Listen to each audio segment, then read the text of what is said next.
विचित्र दुनिया। इस कड़ाके की धूप में काम करते करते मेरी हालत खराब हो गई है। गरीब महेश कड़ाके की धूप में खेत में काम कर रहा था। तभी उस खेत का मालिक बंसीलाल वहाँ आता है। अबे ओ, 2 कौड़ी के गरीब इंसान, आज पूरे खेत की जुताई हो जानी चाहिए, वरना मार मार कर तेरी चमड़ी लाल कर दूंगा। जी मालिक। बंसीलाल उड़ानपुर गांव का सबसे अमीर आदमी है और महेश सालों से बंसीलाल के खेत में मजदूरी का काम करता रहा है। बंसीलाल बड़ा ही जालिम किस्म का इंसान था।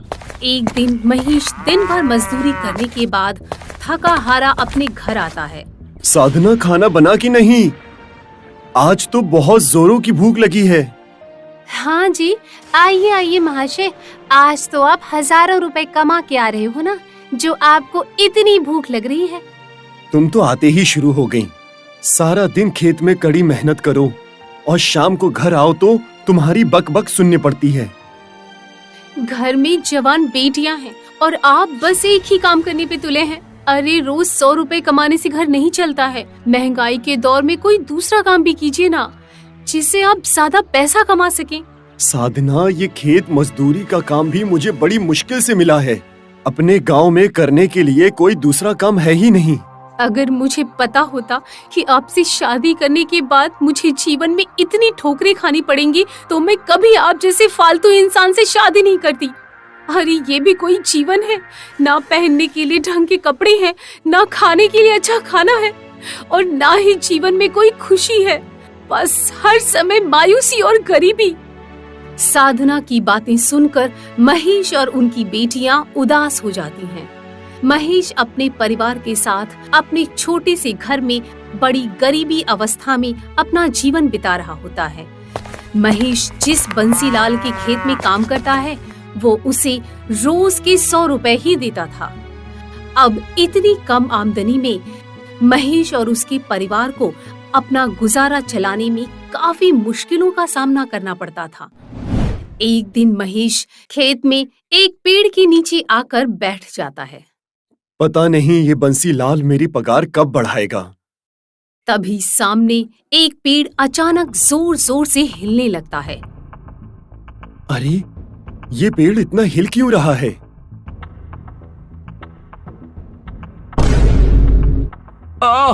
माँ, मेरी कमर! अरे बाप रे! अरे उठो उठो भाई! भाई, तुम इस पेड़ के अंदर से कैसे निकले? ये पेड़ कोई मामूली पेड़ नहीं है। ये पेड़ एक विचित्र दुनिया में जाने का रास्ता है। क्या? विचित्र दुनिया में जाने का रास्ता? क्या मतलब? अरे इस पेड़ के अंदर एक विचित्र दुनिया है। इस दुनिया में अगर जो नेक इंसान जाएगा तो उसका भाग्य चमक जाएगा, और जो नेक इंसान नहीं है वो मेरी तरह बाहर फेंक दिया जाएगा। इतना बोलकर वो आदमी वहाँ से चला जाता है। ऐसा कैसे हो सकता है? इस पेड़ के अंदर एक और दुनिया है। महेश हैरत भरी निगाहों से उस पेड़ की ओर देखता है तो उस पेड़ के नीचे वाले हिस्से पे एक बात लिखी थी कि अगर धन पाना हो और अपनी किस्मत को चमकाना हो तो आकर इस दुनिया की एक पहेली सुलझाओ। ये पढ़कर महेश दंग रह जाता है। इस पेड़ पर कौन सी पहेली सुलझाने की बात लिखी है? क्या करूं? क्या मैं इस दुनिया में जाऊं? अगर मैं उस पहेली को सुलझा दूंगा तो मेरी सारी गरीबी और परेशानी दूर हो जाएगी। महेश बड़ा ही भोला भाला और नेक दिल का इंसान था। अब अपने परिवार के हालात और अपनी गरीबी दूर करने की बात सोचकर महेश बेखौफ उस पेड़ के अंदर घुस जाता है, जहाँ से काफी तेज रोशनी आ रही थी। तभी महेश सीधे एक अजीब सी दुनिया में आ पहुँचता है। उस दुनिया में घर उल्टे बने हुए थे और वहाँ के इंसानों के चेहरे बड़ी ही भयानक जानवर और पक्षियों की तरह थे, और वहाँ की हर चीज उल्टी और टेढ़ी थी।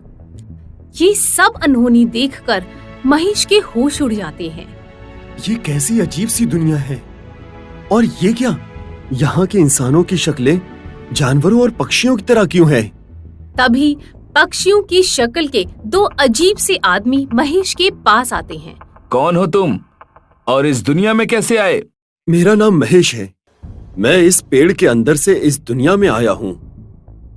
पर ये दुनिया ऐसी क्यों है? यहाँ के सारे घर टेढ़े और आप सबके चेहरे पक्षी और जानवरों की तरह क्यों हैं? लगता है तुम्हें भी हमारे राजा के पास पेश करना होगा। तभी अजीत महेश को तलवार की नोक पर विचित्र दुनिया के एक बड़े से महल के अंदर ले आता है, जहाँ पर कई सारे पक्षी और जानवर की शक्लों वाले इंसान थे और सामने कुर्सी पर वहाँ एक राजा बैठा हुआ था। उस राजा के शरीर पर काफी बड़े बड़े बाल थे और उसके कान भी काफी बड़े थे। वो दिखने में बड़ा ही डरावना लगता था। ये सब देखकर महेश की आंखें चकराने लगती हैं। ये सब क्या है? ये दुनिया ऐसे अजीब सी क्यों है? महेश, मैं यहाँ का राजा हूँ। पहले हमारा ये गांव काफी सुंदर था और हम सब तुम्हारी तरह आम इंसान थे और मजे से अपना जीवन बिता रहे थे। उस दिनों मैं अपने गांव का मुखिया था। तभी एक दिन हमारे गांव में एक बाबा आए। वो बाबा हमारे गांव में घूम रहे थे। तभी हमारे गांव का एक चमन नाम का शराबी आदमी, जो शराब के नशे में एक जानवर का शिकार कर रहा था, तब बाबा ने चमक को शिकार करने से मना किया, मगर चमन ने नशे की हालत में बाबा की एक नहीं सुनी और चमन ने बाबा को बेरहमी से धक्का देकर नीचे गिरा दिया। मैं गांव का मुखिया था, इसीलिए बाबा चमन की शिकायत लेकर मेरे पास आए थे, मगर चमन मेरे गांव का निवासी था, इसीलिए मैंने बाबा के बजाय चमन का साथ दिया और बाबा को बहुत जलील करके अपने गांव से बाहर निकाल दिया। पर हमें नहीं पता था कि वो बाबा बड़े ही ज्ञानी बाबा थे।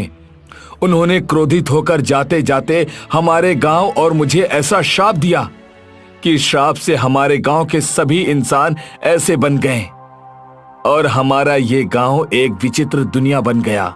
ये सारी बातें सुनकर महेश के होश उड़ जाते हैं। आपने उन बाबा के साथ बहुत ही नाइंसाफी की थी, पर इस विचित्र दुनिया और यहाँ के लोगों को ठीक करने का कोई तो रास्ता होगा ना? एक रास्ता है और उसी रास्ते पर हम सालों से कोशिशें करते आ रहे हैं। अब इस दुनिया से हमें एक ऐसा ही इंसान बाहर निकाल सकता है जो बहुत नेक हो, जिसका दिल साफ हो। सामने एक बोलने वाला जामुन का पेड़ है। वो पेड़ 3 सवाल पूछेगा। अगर कोई इंसान उन सवालों के सही जवाब दे देगा तो हमारा ये गांव पहले की तरह हो जाएगा और हम सब पहले की तरह आम इंसान बन जाएंगे। उन सवालों का जवाब देने की बहुत से लोगों ने कोशिशें की, पर आज तक कोई भी उन सवालों के सही जवाब नहीं दे पाया। अगर कोई एक भी सवाल का जवाब गलत दे देता है तो वो वापस उसी दुनिया में चला जाएगा जहां से वो आया था। ये सुनकर महेश दंग रह जाता है। मुखिया जी, मैं उन सवालों के जवाब दूंगा। फिर महेश उस विशाल जामुन के पेड़ के पास आता है। हे वृक्ष देवता, मेरा नाम महेश है। मैं एक नेक काम करने के इरादे से आपके पास आया हूँ। कृपया आप मेरी सहायता कीजिए। महेश, मेरा पहला सवाल, एक हत्यारा है जिसे हत्या करने के जुर्म में मौत की सजा सुना दी जाती है। एक दिन उस हत्यारे को कैद खाने से बाहर लाया जाता है और उसे जेल के 3 बंद कमरे दिखाए जाते हैं और उसे कहा जाता है कि उन तीनों कमरों में से एक कमरे में धधकती हुई आग है, दूसरे कमरे में कई सारे जहरीले सांप हैं और तीसरे कमरे में 3 साल से भूखे 4 शेर हैं। अब तुम्हें किसी एक कमरे में जाना होगा, तो बताओ महेश, उस हत्यारे को किस कमरे में जाना चाहिए जहां उसकी जान बच जाए? इस अजीब से सवाल को सुनकर महेश और सारे लोग दंग रह जाते हैं। ये तो बहुत ही कठिन सवाल है। कठिन है, मगर नामुमकिन सवाल नहीं है। महेश सोचने लगता है। पहले कमरे में आग है, दूसरे में जहरीले सांप और तीसरे कमरे में 3 साल से भूखे 4 शेर हैं। क्या शेर 3 साल तक भूखे रह सकते हैं? ये कैसे संभव है? अगर वो शेर 3 सालों से भूखे हैं, तो वो अब तक जिंदा रह ही नहीं सकते। वो अवश्य मर चुके होंगे। इसका मतलब इस प्रश्न का सही जवाब कमरा नंबर 3 है। वृक्ष देवता, इस प्रश्न का जवाब है कमरा नंबर 3। वो हत्यारा कमरा नंबर 3 में जाएगा, क्योंकि 3 साल से भूखे शेर अब तक मर चुके होंगे। उस हत्यारे की जान कमरा नंबर 3 में जाके बच जाएगी। सही जवाब महेश, तुमने पहला पड़ाव पार कर लिया है। ये सुनकर सब बड़े खुश होते हैं। अरे वाह महेश, तुमने पहला जवाब तो सही दे दिया। अब दूसरा सवाल सुनो महेश। 2 जुड़वा बच्चों का जन्म मई में हुआ था, पर उनके जन्मदिन जून में है। ये कैसे संभव है? अरे बाप रे, ये तो काफी मुश्किल सवाल है। ये कैसा सवाल है? मई में जन्म हुआ और जून में जन्मदिन है। ये तो काफी अजीब सा सवाल है। इसका जवाब क्या होगा? महेश परेशान होकर सोचने लगता है। अगर मई में जन्म हुआ है तो जून में जन्मदिन कैसे हो सकता है? क्या है ये पहेली? मुझे ये पहेली सुलझानी ही होगी। महेश ने अपने दिमाग पर जोर लगाया और अचानक से उसके दिमाग की घंटी बज गई। मई, मई, अरे मई तो हमारे पास वाले गांव का नाम है। इसका मतलब बच्चे मई गांव में पैदा हुए और उनका जन्म जून महीने में हुआ है।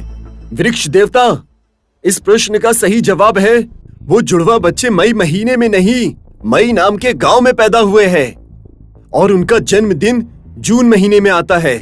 सही जवाब। तुम तो अति ज्ञानी हो महेश। वाह वाह, लगता है महेश हमें इस विचित्र दुनिया से बाहर निकाल ही देगा। महेश, तुम महान हो। अब तीसरा और आखिरी सवाल। अगर तुम इस सवाल का जवाब गलत दोगे तो तुम्हें इस दुनिया से हमेशा के लिए तुम्हारी दुनिया में भेज दिया जाएगा और यहाँ के लोग जैसे हैं वैसे ही रहेंगे। ये सुनकर सब घबरा जाते हैं। महेश, हम सबकी उम्मीदें तुमसे जुड़ी हुई हैं। कृपया जवाब ध्यान से देना। भगवान ने चाहा तो सब ठीक होगा। आप चिंता मत करिए। क्या तुम तैयार हो महेश? मैं तैयार हूँ वृक्ष देवता। तो सुन, ये है मेरा तीसरा सवाल। एक आदमी 1935 में पैदा हुआ और 1935 में ही उसकी मृत्यु हो गई, लेकिन मरते समय उसकी उम्र 70 साल थी। बताओ महेश, ऐसा कैसे हो सकता है? ये सुनकर महेश और सब फिर से हैरत में पड़ जाते हैं। ये तो सच में काफी कठिन सवाल है। क्या महेश इसका उत्तर दे पाएगा? अगर महेश इसका उत्तर नहीं दे पाया तो हम सब लोग ऐसे के ऐसे ही रह जाएंगे। हे भगवान, हमारी मदद करना। सारे लोग मुंह लटकाए महेश से उम्मीदें लगाए बैठे थे और महेश सबकी आस को पूरी करने की जी तोड़ कोशिश कर रहा था। काफी समय तक महेश सोचता रहा, पर उसे उस सवाल का जवाब नहीं आ रहा था। क्या करूं? क्या होगा इस सवाल का जवाब? तभी महेश को अपने बचपन की बात याद आती है। बचपन में वो एक दिन अपनी दादी के साथ बैठा था। महेश बेटा, एक पहेली पूछूं? एक आदमी 1935 में पैदा हुआ था और 1935 में ही उसकी मौत हो गई थी, पर उसकी उम्र 70 साल की थी। बताओ वो कैसे? ऐसा कैसे हो सकता है दादी? हो सकता है, जरा दिमाग पर जोर लगाओ, जवाब अवश्य मिल जाएगा। दादी, मैं तो अभी बच्चा हूँ, इसका जवाब आप ही बताइए। ठीक है, तो सुनो। उस आदमी का जन्म 1935 में हुआ था और उसकी मृत्यु जिस हॉस्पिटल में हुई उसका कमरा नंबर 1935 था। मतलब कि उसका जन्म 1935 में हुआ और उसकी मृत्यु भी 1935 नंबर के कमरे में ही हुई थी और जब वो मरा तब उसकी उम्र 70 साल की थी। दादी, आप तो महाज्ञानी हो। दादी माँ से सुनी हुई पहेली को याद करते हुए महेश वही जवाब पेड़ को देता है। महेश का जवाब सुनकर पेड़ अति प्रसन्न हो जाता है। सही जवाब महेश, मैं तुमसे बहुत खुश हूँ। फिर पेड़ से एक चमकती हुई तेज रोशनी निकलकर पूरे इलाके में फैल जाती है। तभी सबकी आंखें बंद हो जाती हैं। कुछ देर बाद जैसे ही सब अपनी आंखें खोलते हैं तो सारे गांव वाले पहले की तरह इंसान बन चुके थे और उस गांव के घर पहले की तरह सीधे हो चुके थे। ये देखकर राजा और सभी गांव वाले खुश हो जाते हैं। महेश, तुम सच में एक नेक इंसान हो। आज तुमने हमें बहुत बड़ी मुसीबत से बाहर निकाल दिया है। हम तुम्हारे जीवन भर आभारी रहेंगे। फिर गांव वाले और मुखिया खुश होकर महेश को सोना, चांदी, खजाना और करोड़ों रुपए देते हैं। फिर महेश वो सब लेकर अपने घर आ जाता है और अपने परिवार को सारी बातें बताता है। फिर कुछ समय बाद महेश सारा धन लेकर शहर चला जाता है और अपनी बेटियों की शादी धूमधाम से करवाता है। फिर मजे से अपनी पत्नी के साथ अपने नए महल में जाकर खुशी खुशी अपना जीवन बिताता है। एक गांव में एक व्यापारी रहता था जिसका नाम मोहन था। मोहन के पास धन अन्न की कोई कमी ना होने पर भी वो एक नंबर का कंजूसी मक्खीचूस आदमी था। कभी किसी गरीब जरूरतमंद को अन्न का एक दाना भी उसने नहीं दिया था। सेठ भगवान से बहुत डरता था और इसीलिए रोज भगवान की पूजा अर्चना किया करता था। एक दिन मोहन अपने घर में पूजा कर रहा था, तभी उसका मुनीम शेखर वहां आ जाता है। सेठ जी, गांव में रामनवमी का त्योहार मनाया जाने वाला है। सभी लोग कुछ ना कुछ चंदा दे रहे हैं। आप कहें तो आपकी ओर से मैं भी कुछ भेंट कर दूं। ऐसे धर्म के कार्य में तो जरूर हिस्सा लेना चाहिए। आखिर तभी तो परलोक में स्वर्ग की प्राप्ति होती है। तुम एक काम करो, भंडार घर में जो पीछे की ओर अनाज की बोरी रखी है उसे भंडारे के लिए दान में दे दो। सेठ जी, वो अनाज तो खराब हो चुका है, उसे कैसे दे सकते हैं? अनाज कभी खराब नहीं होता। अनाज की कीमत एक भूखे आदमी से जाकर पूछो। तुम क्या चाहते हो? इतना सारा अनाज मैं यूं ही फेंक दूं? एक काम करो, उसमें थोड़ा अच्छा गेहूं मिलाकर उसे पिसवा दो और मंदिर तक पहुंचा दो। सेठ की बात सुनकर मुनीम शेखर चक्कर खा जाता है। सेठ के कर्म तो इतने बुरे हैं और इच्छा तो देखो स्वर्ग जाने की करते हैं। ऐसे धूर्त आदमी को भला स्वर्ग की प्राप्ति कैसे हो सकती है? मुनीम अपने कर्तव्य से बंधा हुआ था, इसीलिए ना चाहते हुए भी वह आटे की बोरियां मंदिर में दे आता है। भंडारे में सेठ के दिए हुए सड़े अनाज की पूरियां बनती है, जिसे पूरा गांव खा लेता है। अगले दिन गांव में हर तरफ लोग उल्टियां करते दिखाई दे रहे थे। सड़े हुए अनाज ने अपना काम कर दिया था। मुनीम घर लौटता है तो देखता है उसका बेटा भी उल्टियां कर रहा है। बेटा राजू, क्या तुमने भी कल भंडारे से लेकर खाना खाया था? जी पिताजी, लेकिन अब ना जाने क्यों मेरे पेट में मरोड़ उठ रही है और उल्टियां हो रही है। मुनीम को समझते देर ना लगी कि ये सब उसी सड़े अनाज के कारण हो रहा है। अपने बेटे की ऐसी हालत देखकर मुनीम उसे लेकर अस्पताल जाता है। डॉक्टर के उपचार से कुछ ही दिन में वो बिल्कुल ठीक हो जाता है। राजू तो ठीक हो गया था, किंतु अब शेखर सेठ से उसके नीचे कर्म का बदला लेना चाहता था, ताकि आगे से वो इस तरह लोगों की जिंदगी से ना खेले। कुछ दिन बीत जाते हैं। एक दिन शेखर अपने बेटे को एक किताब पढ़ते देखता है, जिसमें अकबर बिरबल के किस्से लिखे हुए थे। राजू बेटा, ये कौन सी कहानी पढ़ रहे हो? पिताजी, इसमें बिरबल की चतुराई की कहानियां हैं। बिरबल ने स्वर्ग यात्रा के नाम पर कैसे अकबर को सही गलत समझाया, इस कहानी में वही बताया गया है। स्वर्ग की बात सुनकर शेखर राजू के हाथ से किताब लेकर पढ़ने लगता है। लगता है अब बिरबल बनकर इस सेठ को सही गलत समझाने का समय आ गया है। शेखर पूरी योजना तैयार कर लेता है और गांव के ही नाई के पास पहुंच जाता है। भाई, आज आपसे एक मदद मांगने आया हूँ। बोलो शेखर भाई, क्या बात है? 3 दिन पहले पूरे गांव में उल्टी और पेट दर्द से लोग बेहाल थे। वो मेरे सेठ मोहन के कारण हुआ था। उन्होंने सड़ा गला अनाज भंडारे में दान कर दिया, जिसके कारण पूरे गांव की ऐसी हालत हो गई। ये तो बहुत गलत बात है भाई। वो सड़ा हुआ अनाज खाने के कारण गांव के कई बूढ़े और बच्चों की मौत हो गई है। उस दुष्ट पापी को तो सजा मिलनी ही चाहिए, लेकिन हम कर ही क्या सकते हैं? कर सकते हैं, बस तुम्हें सेठ के घर उनकी दाढ़ी बनाने जाना है। इसके बाद शेखर नाई के कान में फुसफुसाते हुए पूरा प्लान उसे समझा देता है। अगले दिन नाई सेठ के दरवाजे पर पहुंच जाता है। अरे सेठ जी, आप तो कई दिनों से हमारी दुकान पर आए ही नहीं, तो मैंने सोचा आज मैं खुद जाकर आपकी हजामत बना दूं। अच्छा आओ, कर दो हजामत। नाई दाढ़ी बनाते हुए इधर उधर की बात करना शुरू कर देता है। हुजूर, आपके आंगन में बार बार एक कौवा आकर बोल रहा है। इसका मतलब तो आप समझते ही होंगे। कौवे की भाषा मैं कैसे समझ सकता हूँ? तुम समझते हो क्या? बिल्कुल हुजूर, मैं समझता हूँ। अच्छा, तो बताओ ये कौवा क्या बोल रहा है? ये कौवा कह रहा है कि वो आपके माता पिता और दादा की खबर लेकर आया है। वो आपको स्वर्ग में बहुत याद करते हैं। क्या सचमुच ये मेरे पूर्वजों का संदेश देने आया है? ये कौवा बार बार कह रहा है कि आप तो उन सभी को भूल ही गए हो। आपने आज तक उनकी खोज खबर लेने के लिए किसी को नहीं भेजा। ये क्या बोल रहे हो तुम? भला कोई जीवित आदमी स्वर्ग में जाकर किसी की खोज खबर कैसे ले सकता है? आप तो बहुत भोले हैं हुजूर। क्या आप सचमुच नहीं जानते कि स्वर्ग की यात्रा की जा सकती है? मैं एक पुरोहित को जानता हूँ जो जीवित इंसान को स्वर्ग की यात्रा करवा सकता है।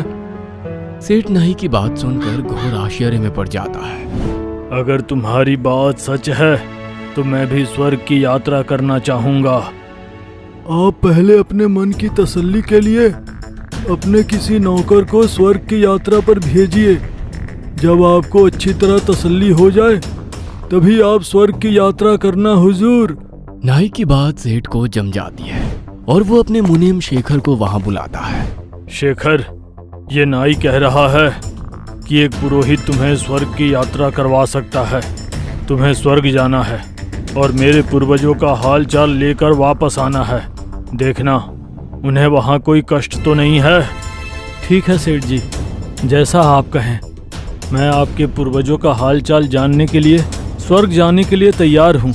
एक सप्ताह के बाद नाई एक पुरोहित को लेकर सेठ के पास आता है और सेठ के घर से कुछ दूरी पर हवन करने लगता है। हवन के बाद पुरोहित शेखर को पहले से ही तैयार किए हुए घास के ढेर के अंदर भेजता है और आग लगा देता है। अब आपको कुछ दिन इंतजार करना होगा। मैं बता नहीं सकता कि आपके मुनीम को स्वर्ग तक पहुंचने में कितना समय लगेगा। हो सकता है वो 1 सप्ताह में वापस आ जाएं, या ऐसा भी हो सकता है कि उसे 1 महीने का समय लगे। घास में आग लगाने के बाद सेठ वहां से चला जाता है। इधर मुनीम शेखर ने घास के ढेर के पास सुरंग बना ली थी। 1 सप्ताह के अंत तक सुरंग में रहने के बाद मुनीम लौटकर सेठ के घर आता है। सेठ जी, मैं स्वर्ग से आ रहा हूँ। वहाँ पर आपके माताजी, पिताजी और बाकी के पूर्वज मुझे मिले। उन सभी को स्वर्ग में भोजन की बहुत दिक्कत हो रही है। वे चाहते हैं कि आप उनके लिए अनाज और खाने पीने का सामान भिजवा दें। मुनीम की बात सुनकर सेठ उसकी बात पर यकीन कर लेता है और 10 बोरी अनाज, पहनने के ढेरों कपड़े और खाने पीने का अन्य सामान घास के ढेर के पास रखवा देता है। पुरोहित फिर से हवन करता है और उसके बाद सामान सहित शेखर को घास से ढककर उसमें आग लगा देता है। शेखर सारा सामान सुरंग के अंदर रखकर खुद भी उसमें छिप जाता है। 1 सप्ताह बीत गया था लेकिन शेखर का अभी तक कोई पता नहीं था। 10 दिन के बाद शेखर लौट कर आता है। सेठ जी, आपका दिया हुआ भोजन और कपड़े मैं स्वर्ग तक पहुंचा आया हूँ। आपके पूर्वज आपसे बहुत प्रसन्न हैं। अब उनकी एक आखिरी इच्छा है। कहो शेखर, उनकी क्या इच्छा है? मैं अपने पिता की हर इच्छा पूरी करूंगा। सेठ जी, आपके पिताजी चाहते हैं कि मेरी जगह एक बार आप उनसे मिलने के लिए जाएं। वो आपको एक बार नजदीक से देखना चाहते हैं। तुम सही कह रहे हो शेखर, मुझे उनसे मिलने के लिए जरूर जाना चाहिए। तुम पुरोहित को खबर कर दो, अगले हफ्ते अपने पिता से मिलने के लिए स्वर्ग की यात्रा पर मैं स्वयं जाऊंगा। मेरे लिए 2 बार स्वर्ग की यात्रा करके तुमने अपनी वफादारी सिद्ध कर दी है। इसलिए स्वर्ग पर जाने से पहले मैं अपना पूरा व्यापार तुम्हें सौंप कर जा रहा हूँ। मेरी अनुपस्थिति में तुम ही मेरा व्यापार संभालना। आप बिल्कुल भी चिंता ना करें सेठ जी। आप निश्चिंत होकर अपने पूर्वजों से मिलकर आइए। मैं आपके व्यापार की अपनी जान से भी अधिक हिफाजत करूंगा। शेखर से आश्वासन मिलने के बाद सेठ पुरोहित को बुलवाकर हवन करवाने लगता है और फिर जैसा कि तय हुआ था, सेठ को घास के ढेर के बीच में रखकर आग लगा दी जाती है। कुछ ही देर में सूखी घास आग पकड़ लेती है और आग की लपटों में सेठ का शरीर जलने लगता है। कुछ देर तक मदद के लिए चिल्लाने के बाद सेठ जलकर वहीं मर जाता है। सेठ के मरने के बाद नाई हंसते हुए वहां आ जाता है। जैसी करनी वैसी भरनी। गरीब गांव वालों को अनाज के नाम पर धोखे से जहरीला भोजन खिलाया था ना, तो सेठ को भी तो ये धोखा ही मिलना था। सेठ को स्वर्ग पहुंचाकर हमने तो वैसे भी पुण्य का काम किया है। इस तरह गांव वालों को इस कंजूस सेठ से मुक्ति मिल जाती है।